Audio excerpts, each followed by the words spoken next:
Thema heute ist, wie ein Wort viel verändert.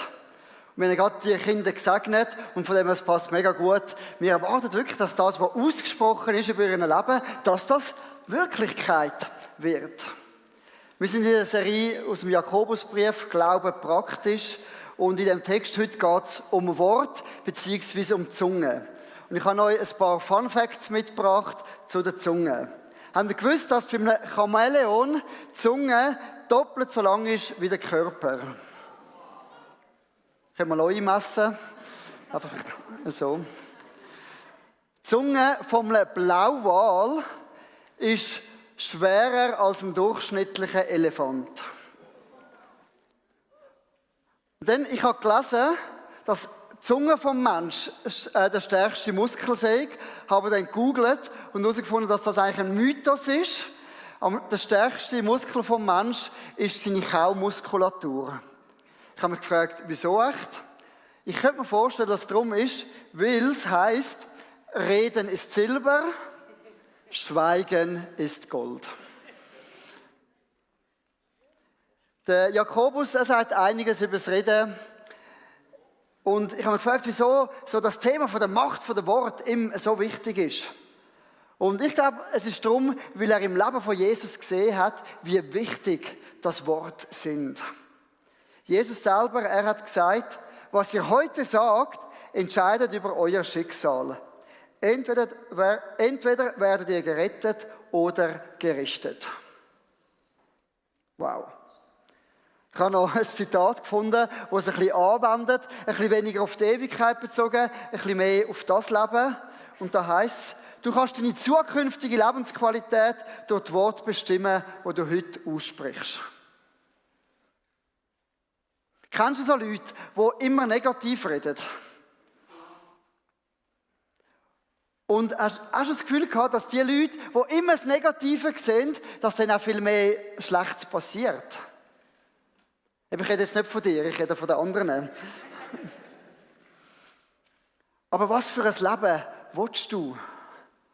Willst du ein Leben mit Lebensqualität? Dann lohnt es sich, dass wir unser Reden anschauen. Wir lesen einen längeren Text heute aus dem Jakobus 3, Verse 1 bis 11. Liebe Brüder und Schwestern, es sollten nicht so viele von euch in der Gemeinde lehren wollen, denn ihr wisst, dass wir als Lehrer von Gott besonders streng beurteilt werden. Okay, gut, der Satz geht jetzt heute Morgen wahrscheinlich an mich. Wir alle machen viele Fehler, aber wer seine Zunge im Zaum hält, der kann sich auch in anderen Bereichen beherrschen. Wir können ein großes Pferd lenken, wohin wir wollen, wenn wir ihm ein Zaumzeug anlegen. Und mit einem winzigen Ruder lenkt der Steuermann ein großes Schiff selbst bei heftigem Wind, wohin er will. So kann auch die Zunge, so klein sie auch ist, enormen Schaden anrichten. Ein winziger Funke steckt einen großen Wald in Brand. Die Zunge ist wie eine Flamme und kann eine Welt voller Ungerechtigkeit sein. Sie ist der Teil des Körpers, der alles beschmutzen und das ganze Leben zerstören kann, wenn sie von der Hölle selbst in Brand gesteckt wird. Der Mensch kann die unterschiedlichsten Tiere und Vögel, Reptilien und Fische zähmen, aber die Zunge kann niemand im Zaum halten. Sie ist ein unbeherrschbares Übel, voll von tödlichem Gift. Mit ihr loben wir Gott, unseren Herrn und Vater, dann wieder verfluchen wir mit ihr andere Menschen, die doch als Ebenbilder Gottes geschaffen sind. So kommen Segen und Fluch aus demselben Mund. Und das, meine Freunde, darf nicht so sein. Sprudelt aus einer Quelle etwa frisches und bitteres Wasser zugleich? Wow, also unsere Worte, sie haben unglaubliche Kraft. Ich muss dem Nachbarn sagen, hey, deine Worte haben unglaubliche Kraft.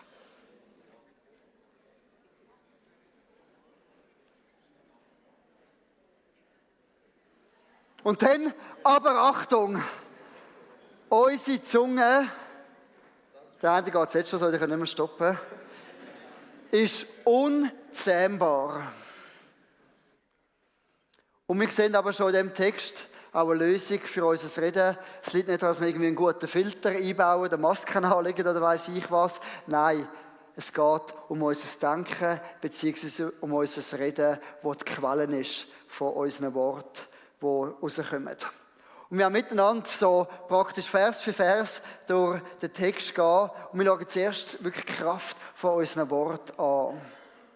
Man kann eigentlich sagen, wenn man den Vers 2 anschaut, die Zunge ist wie überproportional kraftvoll. Die einen haben vielleicht auch einen grossen Bizeps oder so, aber hey, die Zunge, das ist das Organ, das überproportional viel Kraft hat. Das heisst da, wir alle machen viele Fehler. Die einen tun sich einfacher eingestehen als andere. Die einen probieren vielleicht mehr das zu kaschieren als andere. Aber es heisst dann, wer seine Zunge im Zaum halten kann, der kann sich auch in anderen Bereichen des Lebens beherrschen. Und ich sage mal, wenn ich jetzt Selbstbeherrschung anspreche, dann ist das wahrscheinlich doch etwas, was jeder gerne hätte. Dass er sich selber beherrschen kann. Man kann dann immer noch selbstbeherrscht, auch nicht beherrscht sein, aber man hat sich dann doch entschieden dafür. Also Selbstbeherrschung ist etwas, was wir wollen, was unserem Leben gut tut. Und wir sehen, der Schlüssel dazu ist unsere Zunge. Und wir sehen dann in diesen 2 Beispielen, die folgen, Vers 3 und 4, dass unsere Worte, sie sind richtungsweisend. Richtungsweisend für unser Leben. Zuerst kommt da das Ross mit dem Zaumzeug. Ich meine, so Wildpferd ist vielleicht etwas Schönes, um irgendwie in einer Doku anzuschauen, wie sie da umeinander galoppieren mit wehenden Mähnen und so. Aber ich meine, sie rennen schlussendlich einfach Ziel und vielleicht ein bisschen sinnlos umeinander. Und unsere Worte können genau auch so sein. Undiszipliniert, irgendwo sinnlos, auch ein bisschen wertlos. Ich finde, Kinder verkörpern etwas von dem. Die können auch so ungestüm sein, so wild. Sie machen einfach gerade, was ihnen in den Sinn kommt. Es ist auch noch herzig, aber auch nicht immer.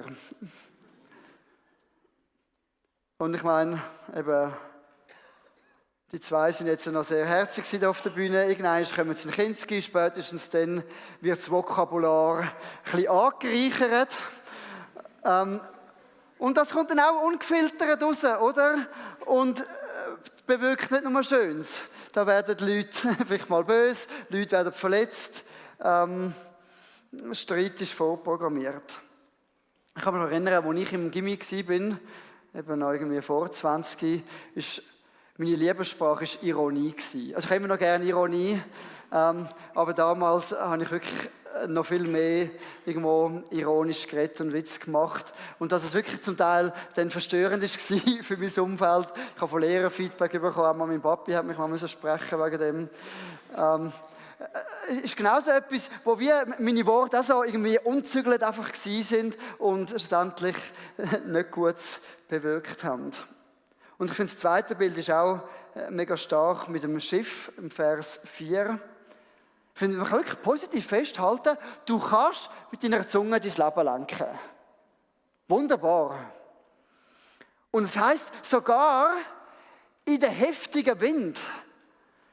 Vielleicht ist das gerade etwas, was du musst hören. Hey, je stürmischer dein Leben ist, je mehr es auf und ab geht, desto wichtiger ist es, was aus deinem Mund rauskommt, was du aussprichst.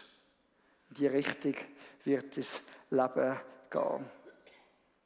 Ich habe seit etwa 2 Jahren, ich tue sehr gerne joggen, und seit etwa 2 Jahren habe ich immer irgendein Leiden, das mich mal mehr, mal weniger vom Joggen abhaltet. Mal sind es die Knie, mal die Fersen, mal der Rücken. Und ich habe so ein bisschen angefangen zu reden wie, irgendwie ist der Wurm drin, ich kann einfach immer etwas. Und ich muss sagen, hey nein, ich will nicht so reden. Ich sage, ich kann joggen, Jesus hat mich geheilt, hey, alles gut. Und wenn mir gleich etwas wehtut, dann probiere ich es einfach irgendwie anders zu sagen. Dass ich nicht Sachen ausspreche, die sich irgendwie zementieren sollen. Vers 5 ist auch mega stark mit dem Funken und dem Waldbrand. Es zeigt etwas von dem, dass ein Wort, das mal ausgesprochen worden ist, kommt wie ein Eigenleben über. Also du hast es nachher nicht mehr unter Kontrolle. Es verlässt dich und es macht dann seinen eigenen Weg. Und vielleicht hast du irgendetwas gesagt, das dir mega leid tut nachher. Und ja, unbedingt, du kannst dich entschuldigen, du kannst es relativieren, du kannst, wenn du etwas Negatives gesagt hast, nachher 100 positive Sachen sagen. Aber das Wort kannst du nie mehr zurückholen. Ein Waldbrand kann man noch löschen. Zerstörung ist zwar auch angerichtet, aber das Wort kannst du in dem Sinne nie mehr zurückholen. Wir würden jetzt heute sagen, sie könnten wie so viral gehen, je nachdem, oder? Und das kann negativ sein, aber hoffentlich auch positive Sachen können natürlich auch viral gehen. Und dann Vers 6 ist dann ziemlich deprimierend. Worte können uns komplett zerstören. Das heisst da, sie können von der Hölle selbst in Brand gesetzt werden. Du sagst, hey, also jetzt machen wir halblang. Also Hölle und mein Reden, das ist doch irgendwie weit auseinander. Stell dir mal folgende Situation vor. Du bist irgendwo in der Schule oder am Arbeitsplatz und du machst einfach aus der Dümme, machst irgendeinen Witz über einen Arbeitskollegen, über einen Schulkollegen. Schon ein bisschen verletzend, das wirst du schon zugeben, hast der Zunge schon einen Schupf gegeben, aber es war gleich auch noch lustig gewesen. Und irgendwie, du hast es gar nicht so beabsichtigt, aber es passiert, es wird so zu einem Running Gag. Plötzlich fangen alle in der Klasse oder im Team irgendwo den Witz immer wieder, vielleicht noch ein bisschen in veränderter Form zu bringen und so. Und es finden es immer alle mega lustig. Ausser jemand. Und was vielleicht am Anfang mal ein Witz war, kann unter Umständen zum Mobbing werden. Ich kann jetzt nicht irgendwie zum Mobbing, wo als das auch bezeichnet wird, obwohl es das nicht ist. Wenn wirklich jemand so ausgegrenzt wird und irgendwo wirklich hart darunter leidet, wenn du so eine Person fragst, kann das sein, dass Wort von der Hölle angesteckt werden. Ich glaube, für diese Person ist es in dem Moment so, fühlt sich so an. Und man denkt, ja, ich will nie so etwas machen, ich will nie so etwas zerstören. Aber wenn du das so überlegst, wie eben Worte sich selbstständig machen, wie du vielleicht am Anfang mal irgendetwas gesagt hast, und das nimmt so seinen Kreis, dann kann es jeder von uns töpfen, sind wir ehrlich. Jeder von uns kann mal so irgendwo Worte aussprechen, die schlussendlich sehr verletzend sind für andere. Oder stell dir vor, alles, was du jemals über dich gesagt hast, würde eintreffen. Auch in der Kindheit. Oh, ich werde das nie lernen. Wer könnte alles nicht lesen jetzt? Und vielleicht nicht rechnen? Oder alle hassen mich, niemand liebt mich, alle sind gegen mich. Ich werde nie einen Job finden. Ich werde nie die richtige Liebe im Leben finden. Immer bin ich, immer werde ich krank, immer tüpft es mich schlechter. Unser Leben wäre eine Katastrophe, wenn alles eingetroffen wäre, was wir schon Schlechtes über uns gesagt haben, oder? Oder bin ich der Einzige? Aber wieso tun wir uns das an? Haben wir irgendeinen Grund dazu? Nein, eigentlich nicht. Wenn wir es ein bisschen logisch überlegen, sagen, es ist eigentlich dumm, so Sachen aussprechen gehen. Aber es führt uns vor Augen, was in dem Text nicht sehr deutlich steht, unsere Zunge ist unzähmbar. Der Mensch kann die unterschiedlichsten Tiere und Vögel, Reptilien und Fische zähmen, aber die Zunge kann niemand im Zaum halten. Sie ist ein unbeherrschbares Übel, voll von tödlichem Gift. Vielleicht war Jakobus auch noch inspiriert von den Römern, die da alle möglichen Spiele und Zirkus veranstaltet haben mit exotischen Tieren, und der Mensch hat da können zeigen, dass er die irgendwie beherrschen kann. Und ich meine, auch wenn sie es nicht wirklich können beherrschen, hat er doch, hey, die Zunge, die kannst du irgendwie gar nicht beherrschen. Und ja, ich meine, jeder von uns kann sein Maul ein bisschen beherrschen. Also, sagen wir, wenn du dich vergleichst mit der Kindheit, ist es hoffentlich ein bisschen besser geworden. Irgendwo eben eine Sozialisierung hat stattgefunden. Ich sage, wenn du schon länger mit Jesus unterwegs bist, hat hoffentlich dich auch der Heilige Geist so verändern können, dass du nicht mehr gleich redest, wie du vielleicht auch schon geredet hast. Aber für jeden von uns bleibt es kann Trigger geben, irgendetwas, das dich zu der Bahn auswirft, und da kommen Worte aus deinem Maul raus, die als absolut unzähmbar gelten. Ich finde, Kinder haben sehr gute Gabe für das, um das zu bewirken. Es kann ein Arbeitskollege sein, es kann irgendwie ein Moment sein, wo du mega down bist, wo deine Gefühle vielleicht nur noch Verzweiflung sind und vielleicht sagst du nicht mal über jemand anderes, sondern sagst du das etwas Negatives über dir selber. Du weißt, was es bei dir ist, aber jeder von uns kennt einen Moment, um zu sagen, hey, wie habe ich das nur sagen können? Es tut mir so leid, aber es ist draussen. In den Versen 9 und 10 heisst es, wir sollen nicht fluchen. Du sagst, also, ja, das mache ich schon lange nicht mehr, ich bin ja Christ. Wir haben noch gesehen, Fluchen ist da im Text eigentlich das Gegenteil von Segnen und Loben. Wenn du es dir mal so überlegst, dann bist du vielleicht schneller mal in der Kategorie von Fluchen. Weil also aus meinem Mund kommt nicht nur Segen und Lob raus. Der Jakobus sagt ein Kapitel später dann auch in dem Zusammenhang, wir sollen nicht schlecht über andere reden oder über sie urteilen. Und ich glaube, spätestens, wenn es um das geht, haben wir uns alle schon schuldig gemacht. Also es betrifft uns alle, dass unsere Zunge irgendwie einfach nicht zähmbar ist. Und hey, mich hat das schon einmal wirklich angesprochen. Ich würde sagen, ich habe im Großen und Ganzen mein Reden nicht so schlecht im Griff. Aber hey, sie ist unzähmbar. Ich muss mir das eingestehen. Weil nur wenn ich es mir eingestehen kann, kann ich mir auch die Hilfe holen, die ich wirklich brauche. Und über den Lösungsansatz lesen wir im Vers 11, wo es eben um die Quelle geht, dass aus einer Quelle nicht frisches und bitteres Wasser rauskommen kann. Und Jesus, er macht das für uns noch deutlicher. Bei der Quelle geht es nicht um irgendein weiss ich was für ein Konzept, sondern schlussendlich es geht um unser Herz. Und Jesus sagt, ein guter Mensch bringt aus einem guten Herzen gute Taten hervor und ein böser Mensch bringt aus einem bösen Herzen böse Taten hervor. Was immer in deinem Herz ist, das bestimmt auch dein Reden. Als erstes macht Jesus einen direkten Link. Hey, was im Herz ist, wird irgendwann zu einer Tat. Und dann am Schluss sagt er noch, hey, es bestimmt noch mein Reden. Und ich glaube, das ist in der Regel wie der Ablauf. Also aus dem Herz kommt das Reden und aus dem Reden kommen Taten. Zum Glück kommen nicht alle unsere Gedanken direkt aufs Maul, in jedem Moment. Das wäre eine Katastrophe, oder? Sind wir ehrlich. Und doch, was in unserem Herz ist, wird früher oder später in einer oder anderen Form auch über unsere Lippen kommen und kann auch zu Taten führen. Und darum, wenn wir unsere unzähmte Zunge irgendwo in den Griff bekommen, dann geht es nicht nur darum, dass wir jetzt ganz fest vornehmen, ich sage nichts mehr Schlechtes, sondern dass wir unser Herz anschauen.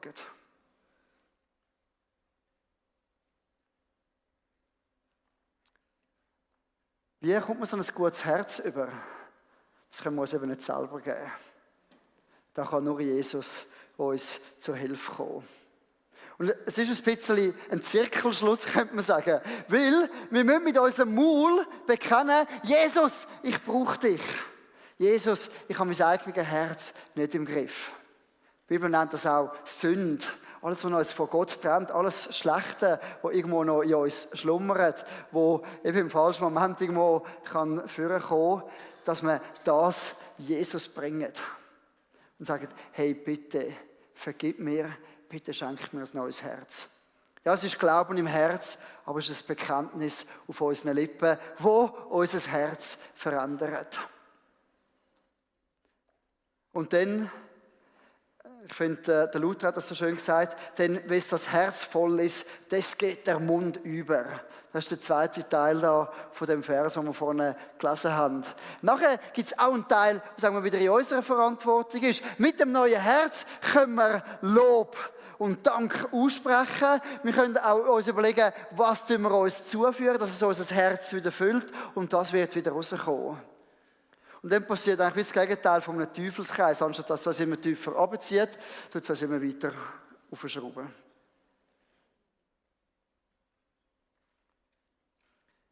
Wir werden jetzt noch ein paar ganz konkrete Sachen anschauen, was wir reden sollen. Im Vers 1 haben wir gelesen, wir sollen vorsichtig sein beim Lehren. Vorsicht beim Lehren. vielleicht auch belehren. Ich sagst du, ja, also ich bin ja kein Lehrer, mich betrifft das nicht.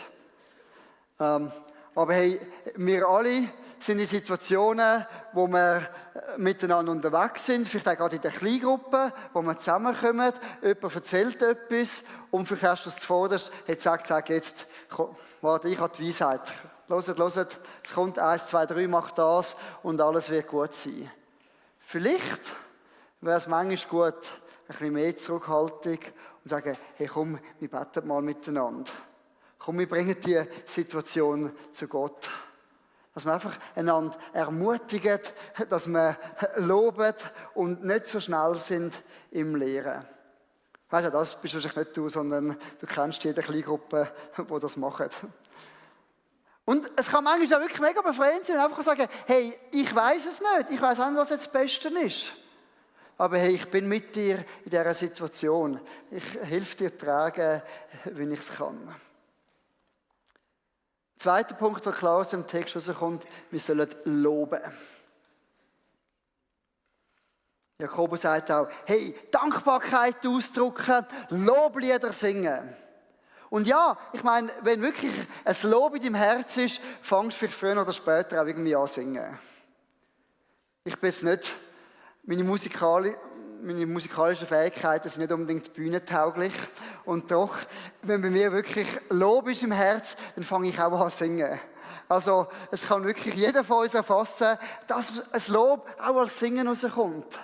Aber es ist viel mehr, es ist eine Dankbarkeit im Herz. Es ist auch eine Entscheidung, dass ich möchte das Gute sagen, dass ich mich möchte ausrichten auf Sachen, die lobenswert sind. Zu unseren Mitmenschen bezogen heisst es eben, Kompliment machen, das Positive hervorheben, wo ich sehe, all das ist Lob.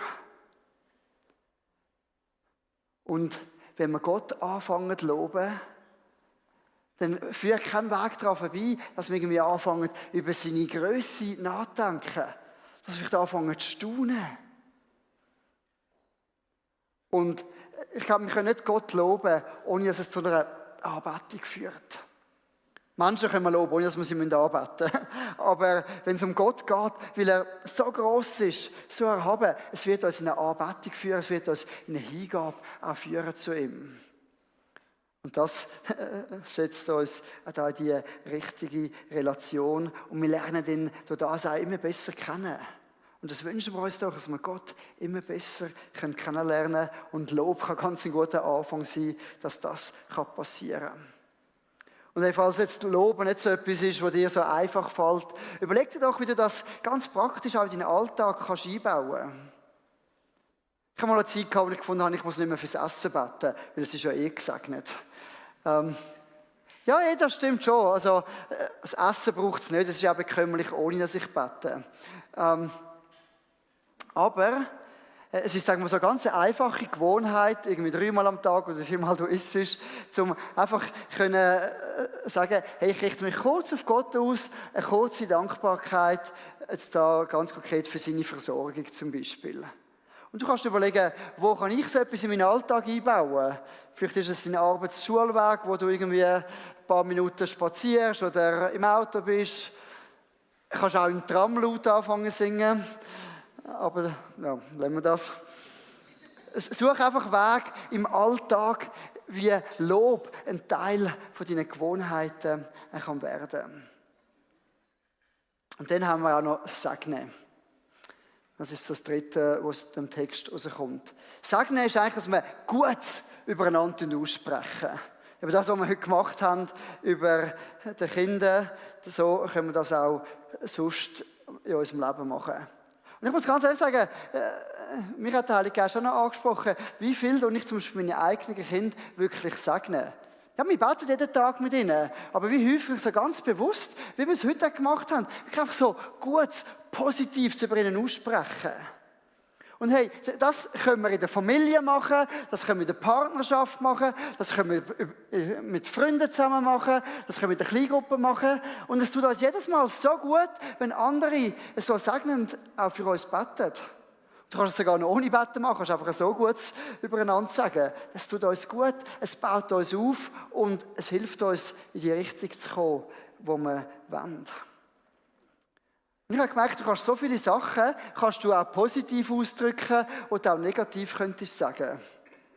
Zum Beispiel, hey, du hast so viele Ideen. Die andere Sicht wäre vielleicht, könntest du bitte mal einfach etwas zu Ende machen und nachher wieder aufräumen.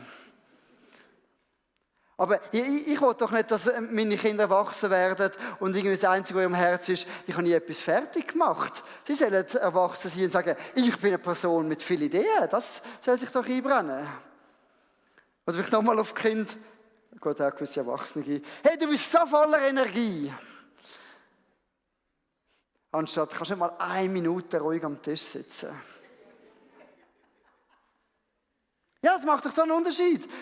Wenn du mit dem Bewusstsein aufwachst, hey, ich habe Energie. Wenn manche Schwierigkeiten kommen, mein Papi hat mir immer gesagt, ich habe Energie. Ja, ist doch viel cooler, als wenn du irgendwie immer gehört hast, hast nie ruhig sitzen können. Dass man am anderen dann auch üben kann, ist auch klar. Aber was sprechen wir aus? Was soll sich im Herzen können festsetzen? Ich möchte noch eine letzte Ermutigung hineingeben aus dem Jakobus 5,16. Bekennt einander eure Schuld und betet füreinander, damit ihr geheilt werdet. Das Gebet eines gerechten Menschen hat große Macht und kann viel bewirken. Schuldbekennen haben wir jetzt schon mal gehabt. Das ist der Schlüssel zu einem neuen Herz. Und es ist auch der Schlüssel zu einem veränderten Reden. Dass wir vor Gott einfach ehrlich sein können, dass wir um Vergebung bitten können, da wo wir versagt haben, dass er uns vergeben kann, dass er uns von innen heraus verändern kann. Hey, das bringt uns in eine mega Freiheit, wenn wir das einfach können. Und wir wollen in einer Freiheit leben. Und dann heisst es aber auch, hey, wir sollen füreinander beten und das Wort vom Gerechten haben grosse Macht. Ja, wer ist gerecht? Die Jesus angenommen haben. Die Jesus in ihrem Leben haben. Das sind die Gerechten. Nicht die Perfekten, sondern denen Gott vergeben hat. Und hey, Gott gibt uns eine mega Macht. Brauchen wir Heilung? Ja, wir alle haben immer die körperliche Leiden, vielleicht seelische Leiden. Wir brauchen Heilung. Gibt es noch so viel mehr Notsituationen auch in unserer Welt, wo das Gebet von einem Gerechten den Unterschied machen könnte? Hey, ich sehe da lauter Leute vor mir, die da aus dieser Tür rausgehen, als Gerechte, die Macht haben in ihren Worten. Denk dran, am Montag, am Dienstag, am Mittwoch, Donnerstag, Freitag, Samstag, du kannst rausgehen, du hast die Macht in deinen Worten vom Gerechten. Und aus unserem Maul soll das Wort vom Leben kommen. Vom Leben. Ich habe gestern noch eine Geschichte gelesen vom Gideon, wo das Volk Israel dann als Richter befreit hat, eigentlich auch als Heerführer. Und er hat da irgendwo im Geheimen irgendwie droschen. Und dann kommt der Engel vom Herrn zu ihm und spricht ihn an: Du tapferer Held. Und wenn du nachher so eine Geschichte liest, war er eigentlich ein Angsthase.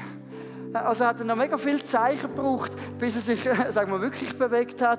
Zuerst auch nur zur Nacht und so. Also der tapfere Held war nicht das, was man von außen gesehen hätte. Und Gott hat das ausgesprochen über ihn. Und es ist nachher ein Programm geworden.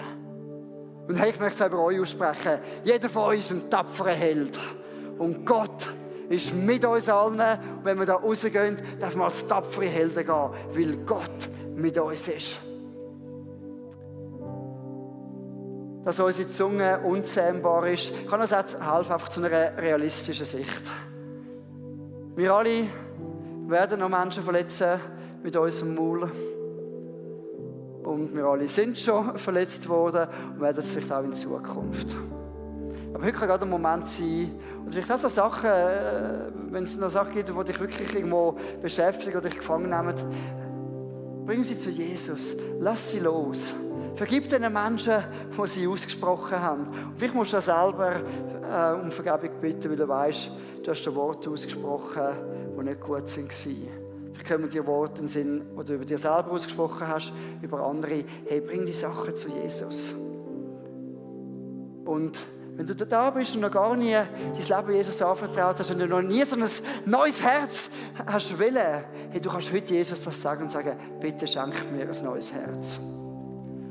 Wir werden im nächsten Lied die Möglichkeit haben, miteinander zu beten. Es werden gerechte Menschen da vorne stehen und da stehen. Ihre Worte haben grosse Macht. Du darfst kommen und darfst erwarten, dass Gott dir begegnet in dem Moment. Stehen wir doch auf miteinander.